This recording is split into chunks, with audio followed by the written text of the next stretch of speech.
Today I'll be sharing about Alice Miller on contempt and unmet longings. So, indoctrination denies autonomy, and she writes the book, Drama of the Gifted Child, to give us back our autonomy. When we are desperately reliving a self-loathing with helplessness, uncertainty, and weakness, we find enemies for the rage that are less than. So, believing if we were understood, they'd return our love, or they're stupid, emanating a selfishness that requires you to hate yourself if you're not fascinated by me and my ways, and self-objectifying, and also denies others' worth and contributions and presence. There's this lonely, deserted, and just intellect, life-respecting,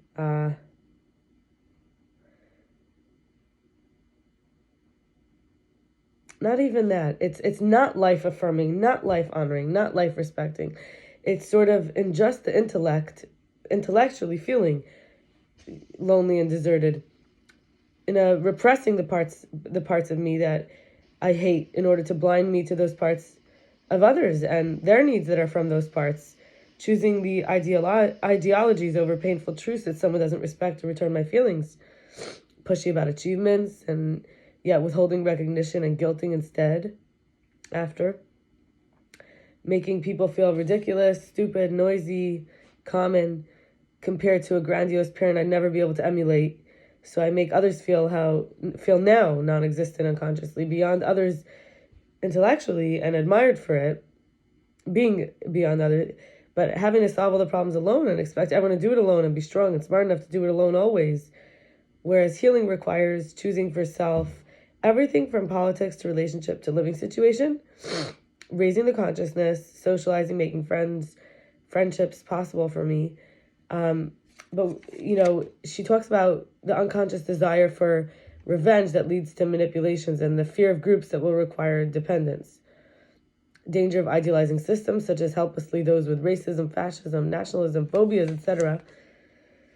And a person matured through their own experience can't be tricked with fascinating and comprehensible words disguised as deep wisdom. So if forced to inhale all from a parent, can be seduced and controlled by gurus and teachers. Scornful of feelings because doesn't know how to work with them, because hasn't worked through the tragedy of one's own fate, can't recognize other suffering or see when someone's hiding their feelings.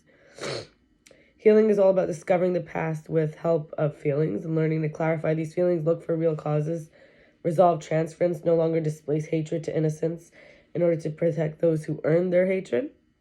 Consciously experiencing our legitimate hatred is liberating, and a new capacity to identify cruelty and injustice, where we no longer act like the mistreated child or a scapegoat for burned emotions who had to find scapegoats for buried emotions, capable of seeing what deserves love and what deserves hate. In terms of the unmet longings, we have 4 steps. 1 is experience feelings and profound feelings. 2 is confront the abuse and condemn the deeds. 3 is give up the acting out. And 4 is know the real needs. This is like the process of mourning. So when we have conflict bonds, they're like rage, jealousy, abandonment, loneliness, all attached to feeling loved. Longing for love and attention has been exploited, and I've numbed myself, wanting care and tenderness to be sexualized even.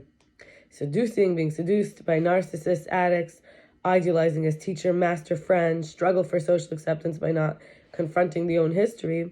The unmet needs are built as condoning what was done to me, denying the pain it causes me or anyone I pass it on to.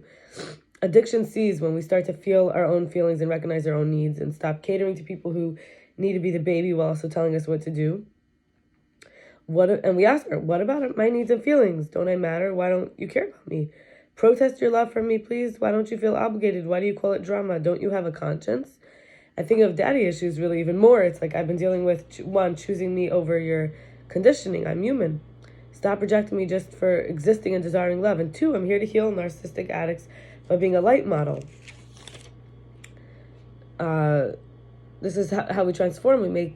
We find the silver lining, right? Or we turn the dark into light. Parents choose rules over the child's development, regulations, avoiding their dread of conflict. Imagination, intelligence, curiosity, quickness, intensity of feelings, depths of experiences are all ways that we develop. These all are the sacrifice. instead to follow rules. And so what happens? We desperately rebel against control, finding our disloyal users again and again.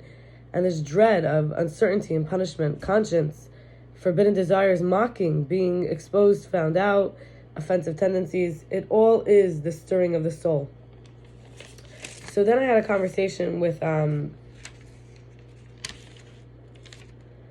NilI from Living Deeply about how trapped and alone and terror at the fright I felt.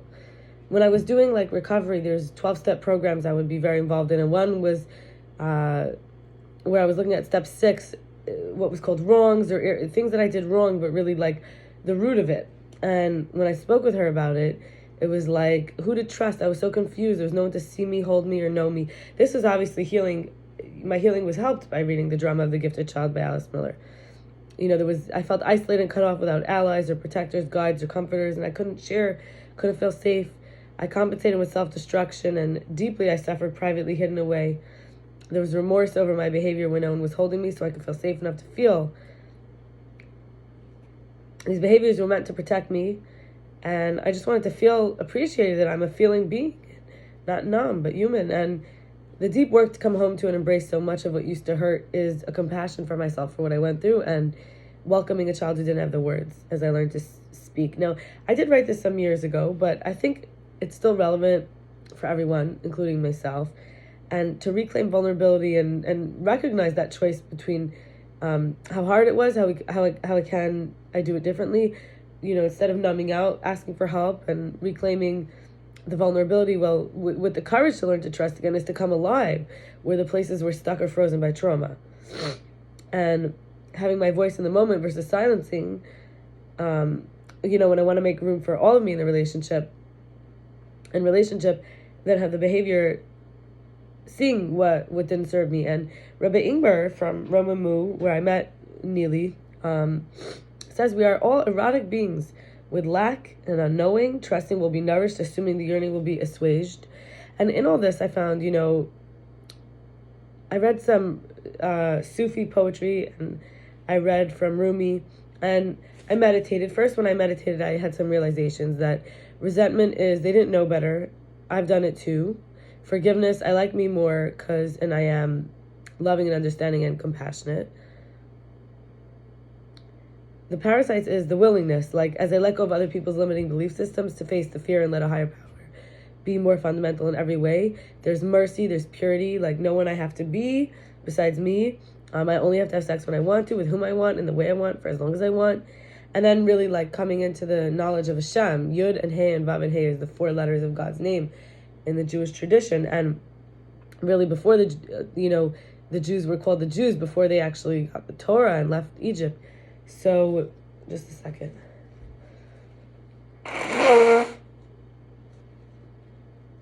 But it was revealed as God who is, was, and always will be, but also as the one who is the source of all. And it's patience, kindness, compassion, tenderness, forbearance, bearing love from age to age, making us free, lifting guilt and mistakes, awareness. These are all attributes we learn about God. And then, like I said, I was inspired by, I think I jumped the gun. I said I was inspired by Rumi and Sufi poetry, but actually the realizations came before. They came from the feedback with NilI. Then these are what I got, some inner reminders when I learned from Rumi and the Sufi poetry. If I believe I can damage, I can repair, and there's nothing more whole than a broken heart. The stone the builders rejected has become the chief cornerstone. And that's actually from King David. And God's temple has strength and splendor, and I don't have to be good or walk on my knees for 100 miles through a dust, repenting. I just have to be and let the soft animal in my body love what it loves. As the presence of the eternal balances me always at my right hand, I shall never be shaken. The sacred scent of trees that fills my breath is from the indwelling life of worlds. And really, like, as a woman, men could be my babies. And then they left one by one. I loved each one day, never to see that one again. This is one version of me, having never had children yet at 32 years old. I turned them into my babies, to be without anger, to sacrifice anger, respect, to ignore my preferences, to expect payment and gestures, letting go, basically, all the sacrifices. Still mourning for my babies. Why don't you stay? Why don't you love me? Not letting go hurts versus being appreciated and seen, accredited, honored, known by community in my own right. loving someone I respect, my lover respecting me, and strength I have understood, instead of and the strength I have being understood, not tested, protected from scrutiny, still having my privacy, time, and space, and not having to protect my people from my PTSD or depression episodes, and someone who isn't afraid of vulnerability versus the condemning or contempt for the feminine and degrading what looks like they think weakness. And, visibility, intimacy with someone trusted, organically ongoing with duration. And finally, I'll share, Esther Perel says, we all have this, the well-being that we might have in a relationship is that I matter, you matter. This is the foundation for all resolution. If we're on the same side, we could listen. We know that you care about me, right? Or that I care about you. So any fights over power and control can result with deeper trust and closeness and a higher recognition and respect and integrity. Again, as the light from the darkness is revealed. So the gift of the wound, I've heard somewhere once. Anyway, be well. Good night. Bye.